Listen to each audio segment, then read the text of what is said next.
દ્વારકાનો પ્રવાસ કેવો રહ્યો? બહુ સરસ. ભક્તિ ગુરુજીની બધા જોડે બોન્ડિંગ કરીએ, બધા નવા નવા જોડે મળવા મળે અમને, ને નવા નવા તીર્થો જોવા મળે. આવા ને આવા 2 દિવસના હજુ નવા પ્લેસો કરતા 4 દિવસના કરતા રહો.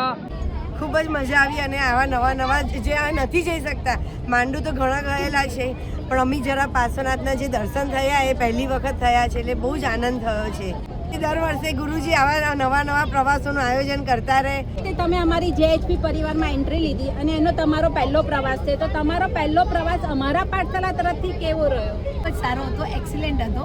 હવે અમે ઈચ્છીએ છીએ કે આપનો પ્રવાસ હજી વધે અને હવે ટ્રેનમાં કુલપાકજીને દર્શન કરાવો તો વધારે સારું. ખૂબ જ સરસ રહ્યો, ખૂબ મજા આવી. કલ્યાણ મિત્રો જોડે બહુ જ મજા આવી ને સારા તીર્થોની યાત્રા કરી અને જે એક ઇતિહાસ જાણવા મળ્યો ને એમાં ખૂબ વધારે આનંદ આવ્યો.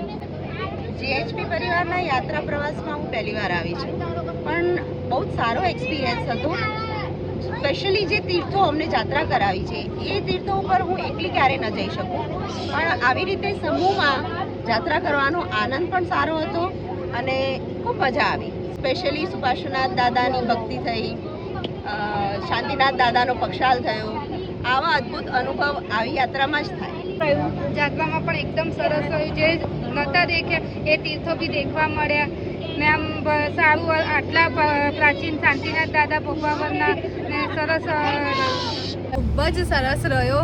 પહેલો જ પ્રવાસ છે, પણ મને એવું ફીલ થયું જ નથી કે મારો આ પહેલો પ્રવાસ છે.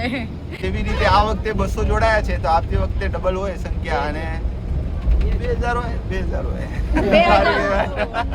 તો પછી અને પાઠશાલાની જે સંખ્યા છે અત્યારે 800 તો 1800 માં કન્વર્ટ થઈ. એ સરસ બહુ સરસ. એ જ ભાવના છે. હા.